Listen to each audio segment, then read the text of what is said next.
Alors, on va corriger donc l'exercice 29 sur les paramètres influençant la conductance. Donc on désire donc dans cet exercice connaître la conductance d'une solution, mais on ne dispose pas de conductimètre. Donc schématiser le montage à réaliser et préciser ce que l'on nommera S et L. On lit l'énoncé, donc on a les valeurs à relever qui sont U, I, S et L. Pour rappel, donc U correspond à une valeur de tension, et donc si j'ai une U qui correspond donc à de la tension, c'est-à-dire que je vais devoir utiliser un voltmètre. Si j'utilise un ampèremètre, lui, il me permettra de retrouver l'intensité I. Donc dans le montage, si j'ai une solution, je lui prends un bécher. Voilà, dedans c'est la solution. Je dois essayer donc de mesurer une intensité avec un ampèremètre. Je vais mettre là. Avec aussi le voltmètre. Je vais mettre là. Dans cette solution. Eh bien, le seul moyen d'arriver dans la solution, c'est d'avoir ce qu'on appelle des électrodes. Donc on va faire plonger deux électrodes, donc c'est-à-dire des parties métalliques à l'intérieur d'un liquide.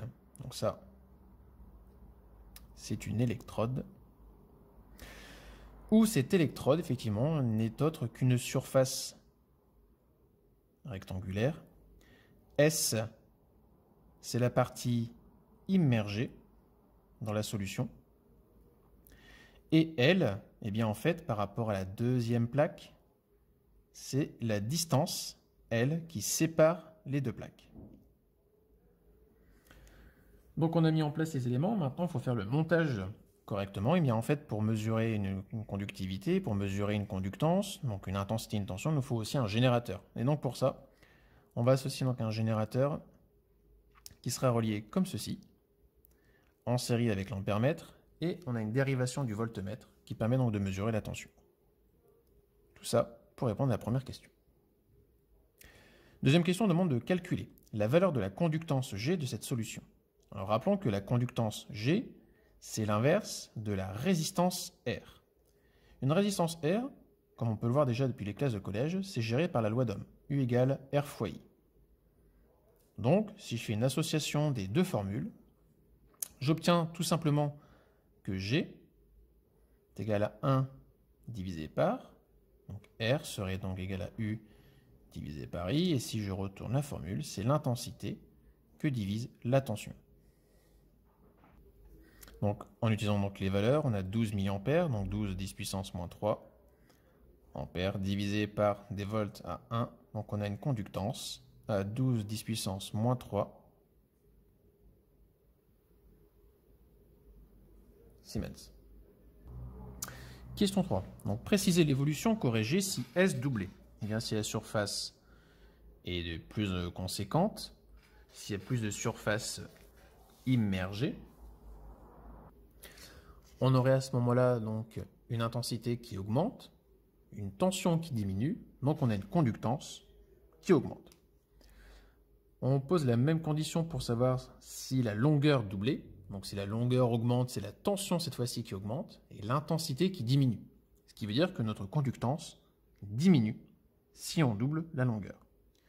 Et si le volume de la solution utilisée est doublé, eh bien en fait il n'y a pas de problème par rapport à ça, puisque en fait le volume n'intervient pas dans la formule de la conductance.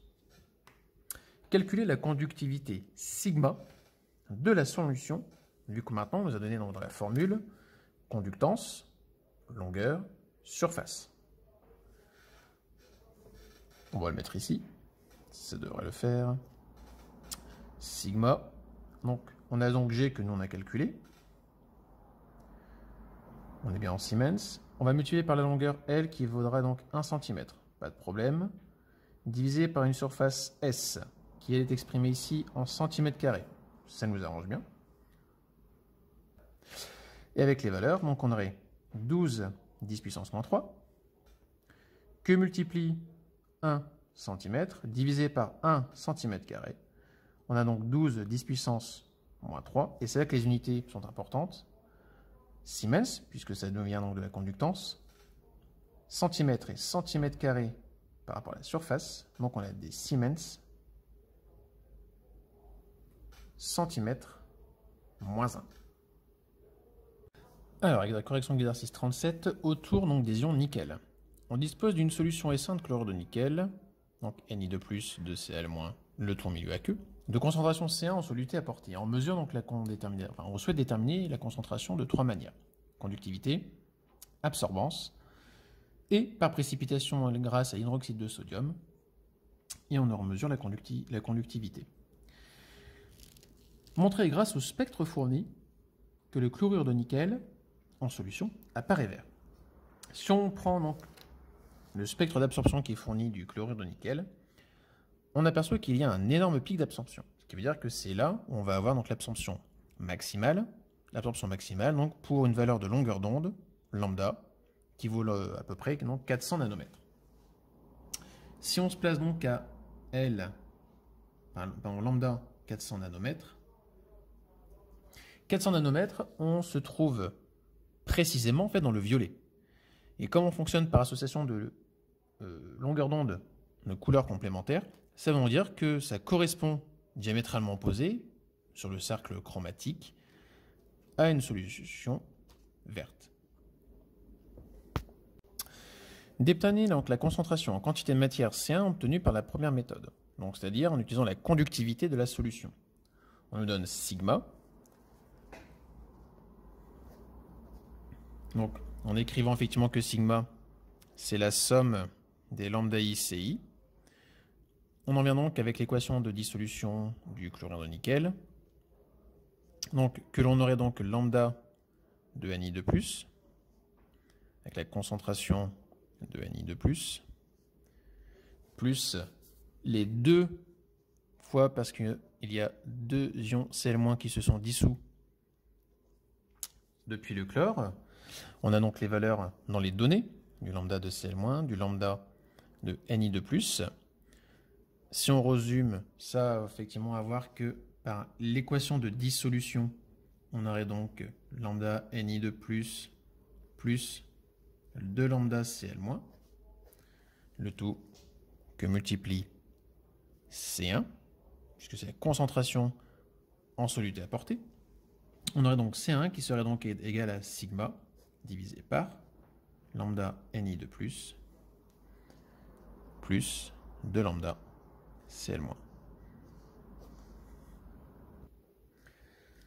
En rentrant donc les valeurs maintenant qui nous sont données, donc on a 7,555 millisiemens centimètres moins 1, qu'on va devoir diviser par les lambda, et donc les lambda, attention, ils sont en mètres carrés. Alors si on remet tout après avec les centimètres, on aurait donc un facteur de 100, 7,6 fois 2, puisque c'est pour les Cl-, plus les Ni, 2,9 de 100. Et on a donc un résultat qui est donc à 3,01, 10 puissance moins 3. Alors on avait des millisiemens pour des millisiemens. On a divisé par des mol moins 1, donc il nous reste des mols. Et on a tout mis en centimètres cubes. Alors, petite correction, pardon, j'ai oublié, je me suis trompé. Puisqu'on part donc de mètres carrés et qu'on doit arriver, donc nous, avec les centimètres carrés, c'est pas un facteur 100, c'est un facteur 10 000. Facteur 10 000, donc, qui donne donc un résultat effectivement à 3,01 10 puissance moins 5 mol centimètre par centimètre cube, sachant que, effectivement, 1 millilitre correspond à 1 centimètre cube. Si on veut travailler sur les conversions d'unités, donc on peut travailler avec, dire que 1 10 puissance moins 3 litres correspondrait donc à 1 centimètre cube. Donc, maintenant, moi, je veux des centimètres par des centimètres cubes, donc des 1 centimètre moins 3, donc je suis passé à la division. Donc, je vais opérer la division mathématique et donc on obtient ceci lorsqu'on est en litres moins 1. Et donc, mon résultat précédent, avec le 10 moins 5, je passe donc effectivement à dire que ma concentration C1 est égale à 3,01, 10 puissance moins 5 et 10 puissance 3 associés ensemble, me reste donc 10 puissance moins 2, mol, litre moins 1. Troisième question demande de déterminer la constantité de matière avec C1 par la seconde méthode, c'est-à-dire par l'absorbance. Rappelons que pour l'absorbance, on peut donc utiliser la loi de Beer-Lambert qui nous dit la chose suivante. L'absorbance mesurée est égale en multiplication donc au coefficient d'absorption molaire des ions présents, la longueur d'onde donnée, que multiplie la longueur de la cuve, que multiplie la concentration C des espèces présentes colorées. Donc nous, si on étudie donc à 720 nanomètres et qu'on nous donne l'absorbance mesurée à 0,663, la concentration C sera donc le rapport d'absorbance divisé par epsilon lambda fois L. Si on applique le calcul, avec les 0,663, les 22,1 mol, litres mol moins 1, centimètre moins 1, que multiplie la longueur de la cuve, qui fait donc 1 cm, chouette, pas de conversion d'unité, on en vient à un calcul unique, on est à 3,0 10 puissance moins 2 mol, litre moins 1. Et déjà on a une première correspondance, concordance entre les deux valeurs. Question 4, on demande d'écrire l'équation de réaction de précipitation entre les Ni2+, qui sont présents en milieu aqueux, et les ions hydroxyde HO-. Donc, sachant que les HO- s'écrivent comme ceci, on a besoin pour fabriquer donc un précipité de fabriquer un solide, du coup qui ne présentera pas de charge ionique. Donc on aura une compensation de 2 HO-, et on aura donc NiOH 2 fois solide qui apparaîtra. Voilà la réaction de précipitation. Il y a des ions spectateurs. Les ions spectateurs qui nous sont donnés, ce sont les Na+, les ions sodium, apportés par la solution de soude, donc hydroxyde de sodium, et les ions chlorure, Cl-, qui sont présents par la solution de chlorure de nickel. Voilà, ça, ce sont les ions spectateurs. Question 5, on demande d'établir donc l'expression de la conductivité sigma F, donc qui est donc la conductivité prise lorsqu'il y a eu le précipité, en fonction des concentrations C1 et C2 des conductivités molaires ioniques des ions présents à l'état final. Donc, on exprime la conductivité. Donc, on aura sigma, qui est égal donc dedans à lambda Cl, donc de la concentration des ions Cl-, plus lambda Na+, des ions Na+, présents. Il faut établir donc l'expression de la conductivité sigma F, donc déjà c'est sigma F pour celui-ci, donc en fonction des concentrations C1 et C2 et des conductivités molaires ioniques des ions présents à l'état final. À l'état final, on va avoir, à juste titre, la supposition que tout le nickel a précipité. La question est de savoir, reste-t-il dans la solution des ions HO- dans le milieu? Auquel cas, il faudra les prendre en compte dans le calcul. Et donc, en supposant effectivement qu'on a mis en large excès donc, de l'hydroxyde de sodium de manière à le faire précipiter, on peut poser le calcul suivant. Donc, à dire que effectivement, sigma F, donc c'est lambda Cl-, les Cl- font partie donc de la solution de chlorure de nickel qu'on cherche à déterminer. Donc, du coup, on aura donc C1 plus donc lambda Na+, apporté par la solution de soude, plus lambda HO-, C2. Donc si on veut déterminer C1, à juste titre, on va donc avoir que C1, par transformation mathématique de l'équation, on a donc sigma F moins lambda Na+, lambda HO-, C2 divisé par lambda Cl-.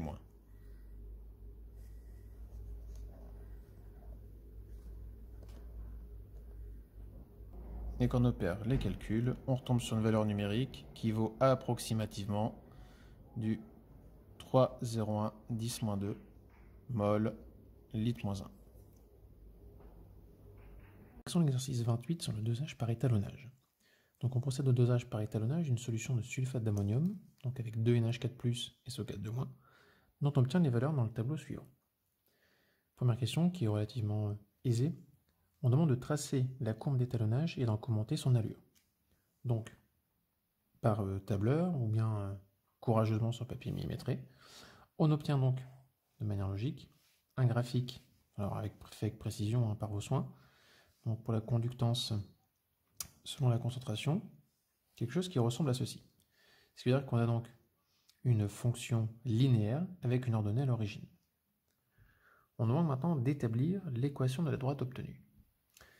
Donc, moi, j'ai réalisé donc l'équation de la droite obtenue par le tableur, qui me donne l'équation suivante, donc 0,7212 de x plus 0,0239.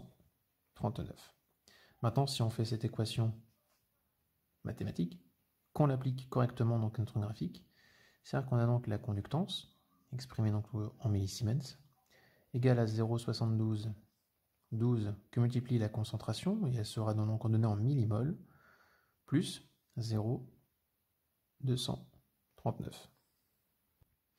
Et on retrouve bien effectivement donc avec ce plus ici, que ça serait donc la conductance G0 sur le graphique, ici ordonnée à l'origine du graphique. On demande ensuite donc dans la question 3, connaissant donc une conductance G, de déterminer la concentration mais en solution apportée en grammes par litre. Alors déjà, on peut utiliser donc notre formule en disant que la conductance moins G0, je suis donc une résolution d'équation mathématique, est égale à 0,7212 fois C. D'accord, l'addition du G0, je le passe de côté, ça devient négatif.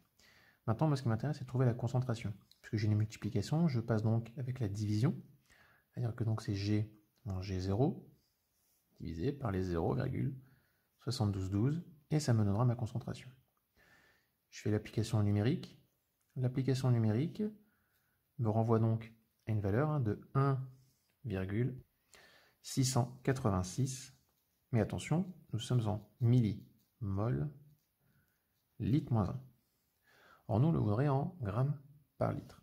Donc, il faut trouver une relation qui va permettre donc de passer en grammes par litre, c'est-à-dire en concentration massique. Et donc, le lien pour passer entre la concentration massique et la concentration molaire, c'est de passer entre C, grand C, c'est de passer par la masse molaire.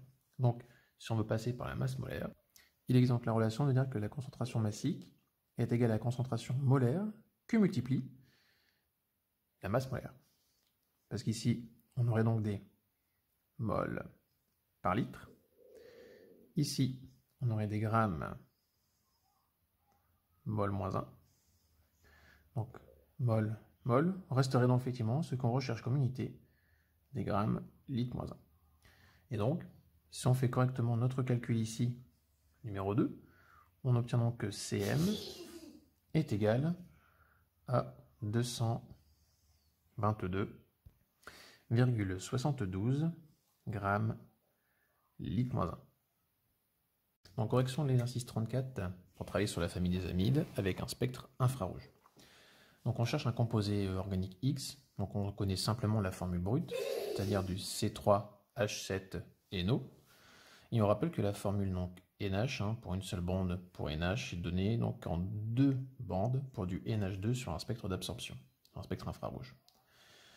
On cherche à repérer, uniquement à repérer, d'accord, sur le spectre, les bandes de CW liaison O et des liaisons NH. Donc on a une fiche méthode qui est donnée à la page 590. Sinon, avec n'importe quelle table de spectre infrarouge, on va pouvoir les retrouver. Très facilement, on arrive à identifier donc sur le spectre, donc on a la valeur 1500, 1600, 1700 cm-1. Ce nombre d'ondes ici, qui est juste là, ce gros pic d'absorption, c'est la bande qui correspond à CW liaison O. On a aussi la bande NH, qui est très facilement identifiable à partir de 3100, 203, à partir de 3200, 3400, 3500. C'est les liaisons pour les N-H en liaison. Mais attention, étant donné qu'on a 2 pics, on a donc une double bande, on peut imaginer, on peut se douter qu'il y a 2 liaison NH, donc ça serait du NH2. Voilà comment on va identifier. On a donc une bande environ dans les 1700 cm-1 en nombre d'ondes. Ça, c'est pour la CW liaison O. Et on avoisine entre les 3200 jusqu'aux 3400 cm-1 pour du NH. Mais attention, comme on est double, on peut très bien avoir du NH2.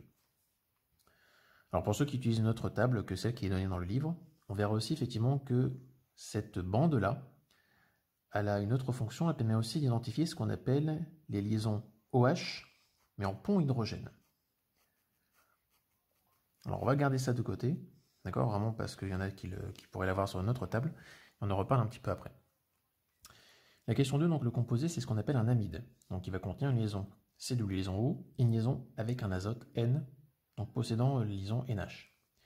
On demande d'établir les trois formules semi-développées, les trois molécules possibles. Trois formules semi-développées possibles, étant donné qu'on a donc 3 carbone, c'est une molécule organique, on peut donc imaginer que le premier squelette est celui-ci. Fonction amide, donc c'est double liaison, et N. N doit fabriquer 3 liaisons. On a déjà une utilisée, je rajoute 2 hydrogènes, il fabrique 3 liaisons. On a à notre disposition, normalement, 7 atomes H à placer. J'ai déjà placé les 3 carbones, l'azote, l'oxygène. Donc, puisque le carbone utilise 4 liaisons, je vais donc placer à chaque fois les hydrogènes et je vais donc avoir 3, 4, 5, 6, 7 hydrogènes placés. Première possibilité.